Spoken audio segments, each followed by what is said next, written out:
بسم الله الرحمن الرحيم. باب الآنية. باب دے پا احکام دو لوخو کی. آنیہ جمع دا اناء دا وهو الظرف دا لوخی توائی. دا لوخو احکام په ابواب الطهارت کې راوړل ځکه په شرع کې استعمال د بعض لوخو جائز دی او د بعضی منهی عنه دی، ناجائز دی. نو چې د کوم استعمال جائز وي دا پاک شو او چې ناجائز وي نو دا ناپاک شي. وایي نو د طهارت سره مناسبت پر پاک او ناپاک کړي. نو فرمای عن حذیفه ابن الیمان رضی الله تعالی عنهما، روایت کړه شوی دی د حذیفه ابن الیمان نا، الله تعالی دې راضي شي. حذیفه ابن الیمان دا صاحب سر رسول الله صلی الله علیه وسلم، د اسم کنیا ابو عبدالله و پلارم صحابیو دیهمو، او د ډیر مناقب دي. رسول الله علیه الصلاۃ والسلام دته د منافقین نمونه خودلیو. عمر رضی الله عنه وایي چې په آخر وخت کې په کومه جنازه کې چې به حذیفه نو حاضر نو زبم نو ورتلم، ځکه دته وفته و چې دا منافق دی. او په خپل هم ته پوښتنه کړې و چې ستاسو د الله په ذات قسمی چې د الله رسول منافقانو کې خو تا تنیم ذکر کړي.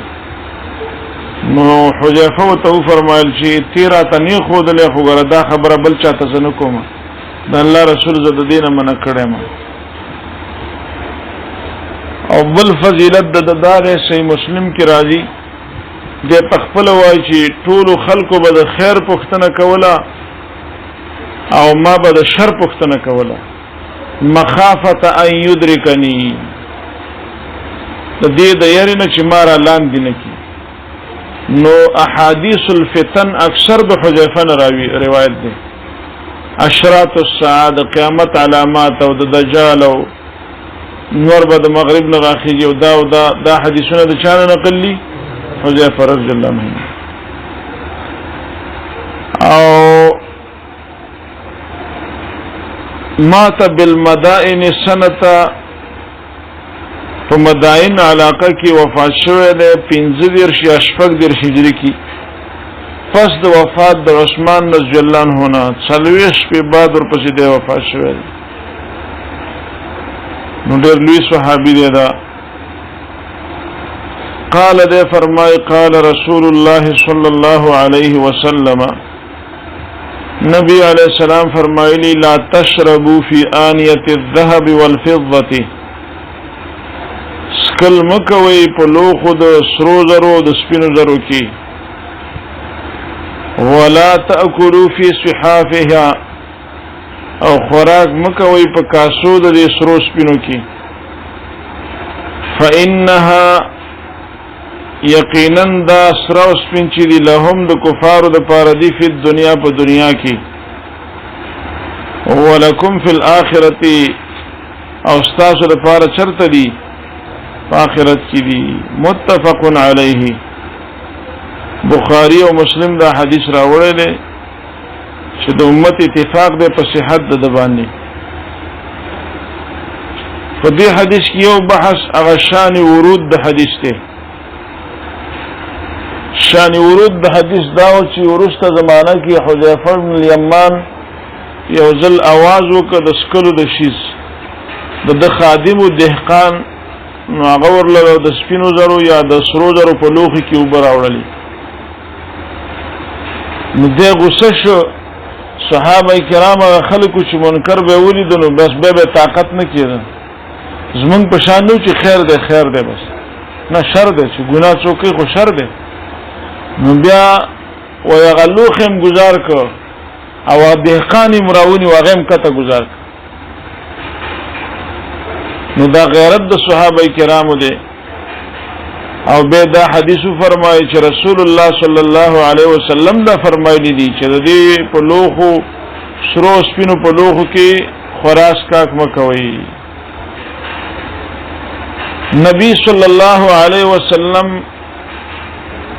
علت ذکر کړی فإنها لهم في الدنيا ولكم في الآخرة دا ولی په من حرام دي زکه چې دا د کفارو د پاره په دنیا کې دي او زمنګ د پاره حدیث کې راغلي دي چې جنتان من ذهب و جنتان من فضة دو د سرو زرو دي او دو د سپینو زرو دي یا جنت کې د څه آبادیان مشتره چې یو خخته د سرو زرو بل د سپینو زرو او مصالح مشک دي مسک دا د مؤمنانو لپاره جنت دا په جنت کې دي ما يستفاد من الحديث کې دویمه فائدہ لا فرق بين الكبير والصغير والقليل والكثير حدیث مطلق راغلی دی که یو سړی وای چې غټ لوخي کې بناروای نو وړو کې بجایز نو دا فرق پکې نشته یا یو سړی وای ک لګي وبو یا خوراک وکم خیر دی او ک ډیر وکم ناروا بیننا لګ او ډیر ټول ناروا دی درېمه فائدہ په حدیث کې هغه دا ده چې حلالان لغیر الاكل والشرب د سرو سپینو استعمال حلال دی د غیر د اکل شرب نه وساس یو ډرینګ روم کې تا د سرو زر لوخي خیر اسکل پکې نه کنه دی کې څه نقصان نشته وایي دی لیکن نقصان نشته ځکه بل حدیث کې راځي چې العبوا بالفضه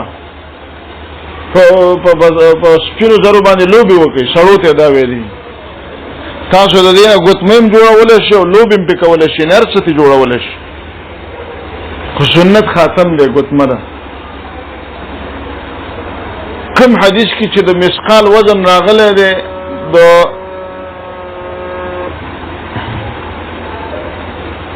ګرمي و شوچت کړ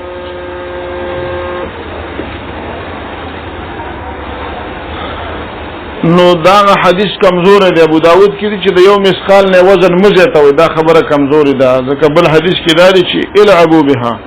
په دې لوبي نصرا او سپین بشره د سړو د پار ناروا دي او د خود د پار جایز دي اواشه لوخه یو شیکته جوړ کړي ناروا نه دي چې خوراک خاک پکې نه کینو استعمال لا جایز دي بعضی احتیاط والا خلکو دا ویل چې په دې سره په دنیا کې شرک کمیږي نو دا خبره هم صحیح نه ده وایي نحن قسمنا بينهم معيشتهم في الحياة الدنيا ورفعنا بعضهم فوق بعض درجات ليتخذ بعضهم بعضا سخريا الله وی دنیا جن ما تقسیم کړی دی سمې کړی دی تقسیم کړی څوک غریب او څوک مالدار نو دا استعمال ټیک دی بس الإخبار عن الواقع كونا وقدرا لا يدل على الجواز شرعا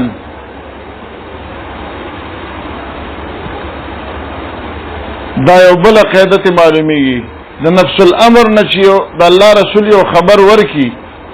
مدلالت په جواز شرعا باندې نه کوي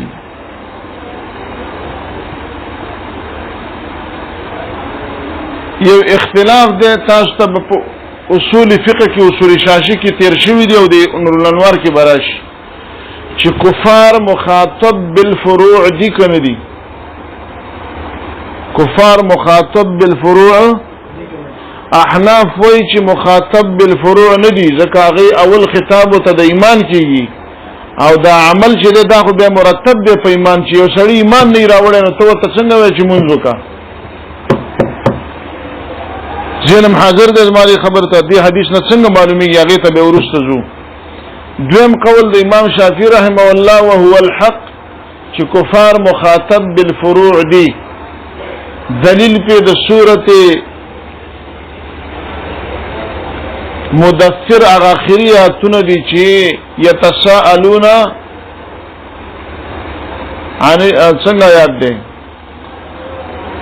عن المجرمين يتساءلون عن المجرمين ما سلككم في سقر تاسو دی جهنم ته ولې راغلي استئ نو قالوا لم نكن ولم نكن نطعم المسكين وكنا نخوض وكنا نكذب بيوم الدين حتى اتانا اليقين نو ګور جهنم کې جهنمین پراته دي او وای چې موږ به مونږ نه کوو نو مون فرع لکنا دارنګ موږ به مسکین له خوراک نه ورکو موږ به دخول فی الباطل کو بکواس بم کو خبرې بم کولی رسول الله پسې تاسو په هیږئ دا ور بند کړو دا شی بند تاسو توجه مخربوي ما د سبق نه مو باسي به زه خپه کېږم تاسو په شوي مخاطب بالفروع دي کنه دي نو جواب دا ده شوافی چې مخاطب بالفروع دي وهو الحق دا حق خبره ده چې کفار مخاطب بالفروع دي ولیک مخاطب بالفروع نه نو جهنم کې به ارمان په اعمالو پس نه کوله اوس دی حدیث کې رسول الله صلی الله علیه وسلم فرمای فانها لهم فی الدنيا ولکم فی الاخره د دې حدیث نه معلومیږي چې کافر دا لوخي د سرو سپینو استعمالي دنیا کې خیر ده ولی ځکه چې دا د دوی لپاره په دنیا کې دینو نو دا به د هغه چا قول شي چې هغه وایي چې مخاطب بالفروع نه دي او حالا کې حقیقت خدا له چې دوی مخاطب بالفروع دي سوچو کې فإنها لهم فی الدنيا دا سره او سپین د کفارو د لپاره په څه کې دي نو اوس یو کافر به وایي چې اسیم رسول الله ویلي دي چې دا زمونږ د لپاره دي نو موږ به استعمالو نو چې څوک کفار مخاطب بالفروع غني نو دا ځلته درځم دلته سبق لو زه درځم خو زه سبق لو دلته پریشان کیږي دا ټول خلک سبق توجه خرابوي و ما توجه خرابېږي کنه زه درځم کفار مخاطب بالفروع دي کنه دي نو څوک چې وایي چې مخاطب بالفروع دي نو هغه به وایي چې وروره دا خو دې لپاره ناجایز دي سره او سپین د دې لپاره هم ناجایز دي او چې څوک وایي چې مخاطب بالفروع نه دي نو هغه وایي چې بس دا د دې لپاره دي نو ځکه حدیث کې خبر راغلی نو موږ او تاسو دا قاعده ویل دي حدیث نه دا قاعده مستفاده ده چې الاخبار عن الواقع كونا وقدرا لا يدل على الجواز شرعا نبی علیہ الصلوۃ والسلام د شنو چې کافر له جایز دي خو صرف د نفس الامر نسور کوي خبر ور کوي د دې بل مثال د تاسو ته وایم نبی صلی الله علیه وسلم فرمایي چې په اخره زمانہ کې به د یو امن راشي چې د صنعا د یمن نه به یو یوازې زنانه را روانه یو د بیت الله طواف بکي لا يخاف الا الله د الله نه ما سوا د بل چا نه به نه یریږي نو دلته کچرته دا ویل شي چې دلته خو رسول الله خبر ورکړم یو زنانه به وایي چې زه د یمن نه راځم او بیت الله لرازم بغیر د محرم نه نظم طواف او عمره دي وشي حالان کې موږ به تاسو چې نه په غیر د ذی محرم نستا عمره او حج نکېږي هر چې رسول الله وایي چې یو زنانه به د صنعا نه روانه نو دا اخبار ورکوي د واقعنا دلیل د جواز نه دی اخبار ورکول د واقع نه دلیل د جواز سره سپوږ شوي کنه شوي مولا کله رسول الله د یو شی د نفس الامر نه خبر ورکي نو دا دلیل د جواز لکه هغه صحابي ته چې ویلي چې دا خزه ته کې وي او ویلاشه سوک وي سم نشته وي التمس ولو خاتما من حديد ولته واګر کې یو غتمه د وسپنی ولې نه وایي او حالان کې حدیث کې دي چې خاتم من حديد حليه اهل النار ده د وسپنی غتمی دا غاڼه د چا ده دا خو د ور والاو ده وسپنه هم منی نو التم حدیث کې رسول الله چې خبر ورکړي دا دلیل د جواز نه دی بلکې اخبار ورکړي د نفس الامر نه نو الاخبار عن الواقع لا يدل على الجواز شرعا او بل فائدہ پکې دی کې دا چې لا ينبغي ان ييأس على ما فاته من الدنيا والاخره على ما فاته من الدنيا پکار نه دي چې یو مؤمن نه امید شي دا نعمتونو نه چې کوم دنیا کې دته ملاو نشو په دې دا نه خپکی ځکه د لپاره نبی رسول الله تصحیح النظر کوي چې ولکم فی الاخره استاسو لپاره په آخرت کې شته کنه او خفګان نه دی په کار کې کوم نعمت الله درکړي نو هغه پسې مخفقي. وعن ام سلمة رضی الله تعالی عنها قال رسول الله صلی الله علیه وسلم فرمایي الذي غتن يشرب في اناء الفضه چسکل کې یشربو بنوي او مولانو ډیر خلک دا غلطي کوي دا باب سمع يسمعو ده شربا يشربو شربا يشربو نه ده ښا يشربو جسکی فی اناء الفضه پلوغ د سپینو زرو کې انما يجرجر في بطنه یقینا ده ورړ خپل خېټه تا نار جهنم ورد چا د جهنم يجرجر دا رباعی مجرد باب ده او دیتا مضاعف رباعی ویل شي د زلزلہ په شانتي د دې معنا دا وهي صوت تردد الماء في الحلق چې کله وب په حلق کې تیریږي هغه غاپ आवाज کوي دیتا جرجره ویل شي. په دې حدیث کې صرف یو فائدہ غداله نور خو مخکې حدیث سره مناسب حدیث دی بس هغه فائدې چې هلته ویل شي دلته دی الذي يشرب في اناء الفضه الشرب في اناء الفضه من الكبائر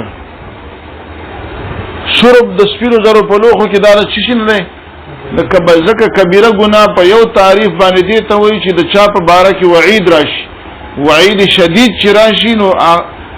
په کومه ګناه چې وعید شدید وارد وي نو هغه به کبیره ګناه وي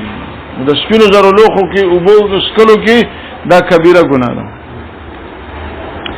وعن ابن عباس رضي الله تعالى عنهما قال رسول الله صلى الله عليه وسلم اذا دبغ الاهاب فقد طهر کله چې رنگ ورکړی شي څرمنې ته فقد طهر دا پاکه شولا. اخرجه مسلم وعند الاربعه پنځ سنن اربعه باندې ايما اهاب دبغ هر یو د څرمنې نه دبغ چې رنگ کړی شي دلته اذا ویل دی اذا دبغ دا د تعمیم الاوقات د پار راځي او دا ايما اهاب تعمیم د په جلودو کې د هر شي څرمنه چې د باغت ورکړی شي دا څه کیږي پاکیږي. ورست راځي اختلاف یو د حدیثونو ټول وی. وعن سلمة بن المحبق رضي الله تعالى عنه قال رسول الله صلى الله عليه وسلم دباغ جلود الميتة طهورها رنگ ورکول د څرمنې د مردار ته طهورها پاکول د هغې دي طهورها پاکول د چا دي د هغې څرمنې دي. وعن ميمونة رضي الله تعالى عنها قالت مر النبي صلى الله عليه وسلم تیر شو بشات په یو ګډ باندې یجرونها چې د خلکو راخا غیلرا مردار شو. فقال نبی علیہ الصلوۃ والسلام فرمایل لو اخذتم اهابها ارمان چې تاسو اغسته څرمند دي. فقالوا صحابه وینا میتۃ دا مړل مردار دي. فقال نبی علیہ السلام فرمایل یطهرها پاکیدی څرمند لرا الماء والقرز او پانی د قرز بوټي قرز کی کرته وای یو خاص کر د زیر ګل نشي داغه پانی ترخی دي چې په سرمنه واچي نو زګونه تی وباسي پوچه سرمن پاتې کوي. ورسته یو د دباغت درې صورتونه اخرج ابو داود والنسائی دا بل حدیث به دا غیر سره متعلق دی. راشد درې حدیثونو کې اغا مسله دا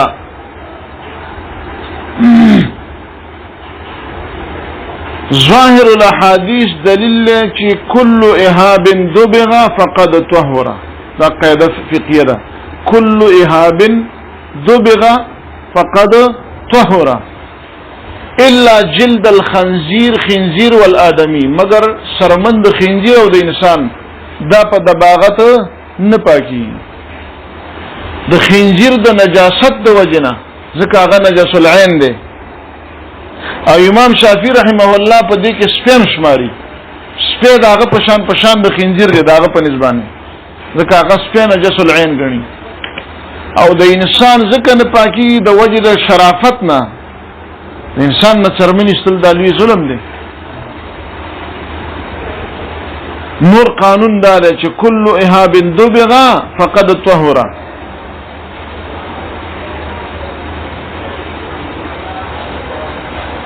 دا مسله ځکه اختلافي ده چې د هر شي څرمنه په دباغت پاکي کنه د دباغت صورتونه درې کنز کې مې ویلي درته یو التتریب څرمن په خاورو کې خخه کی او ډېرې ورځې پسې راوباسي چې غوړځي مړځي هر څه تلي. دویم التشمیس نور ته واچي معرف ورځان له زبلک دا اوچت شمه مولانا د دباغت درې صورتونه بیانول یو تتریب په خاوره کې دویم تشمیس او دریم د مصنوعي طریقه اوس چې کوم استعمالي کیمیکل په سرمن واچي وخت ختم شي او بس روغي سرمن د ازمن سپلای او استاس چي نه جوړي دا درې طریقې دي. ها تشمیس چې نور ته واچي په خوا به نور ته چولې استبه نور ته هر څه ختم کړو وچ کړس دا به راوړست به تیل په واچو ول غړول به پښته به شو نری به هغه نه به شي نه جوړول ګوډه وغیرہ. په دې کې اختلاف دی چې د هر شي څرمن پاکي او کنه نو جمهور محدثین او احناف وایي چې د هر شي څرمن په دباغت پاکي او موضوع الاستشهاد د دې لپاره د دې درې وړو احادیث ظاهر دی ځکه ګوره دی یو کې اذاد بغل اهاب الاهاب کې الف لام استغراقی دی هر فرد د افراد د اهاب شوی چې دباغت ورکړي شي فقط طهوره.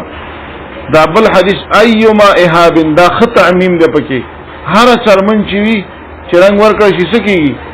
پاکيږي. او دې دریم حدیث کې وګوره دا ولسم نمبر دباغ جلود المیتة طهورها د مردار سرمن چې پاکه نو میته عامله ماکول اللحم او غیر ماکول اللحم ټول ته شامل ده.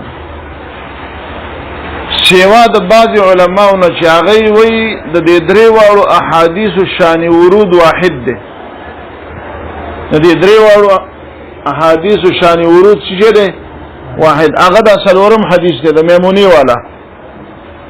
چې وی کتل رسول الله د خلقو ګډ راخ پړ شیدل او ډیران ته وړ نو نبی علیہ الصلوۃ والسلام فرمایل هل انتفعتموها والانتفاعنا غشتلا نو چاوی ویل چې یا رسول الله دا خو من لنو نبی علیہ السلام فرمایل یطهرها الماء والقرز دلیدا سرمن او بو د کی کر پانی سکی پاکیه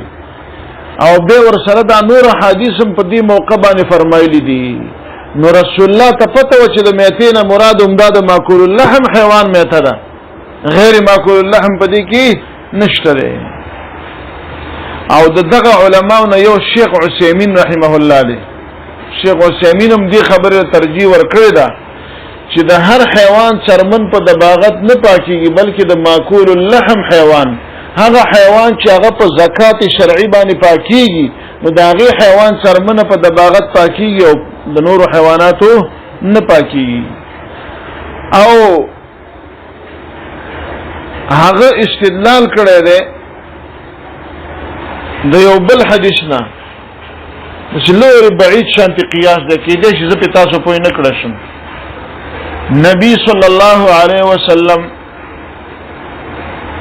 یو سړی ولید په سفر حالت کې خلک پر راجمو رمضان روزه وا نو چې وی قتل بیوشي پر راغلی و ولې لکه وې دا روزه نی ولید په سفر کې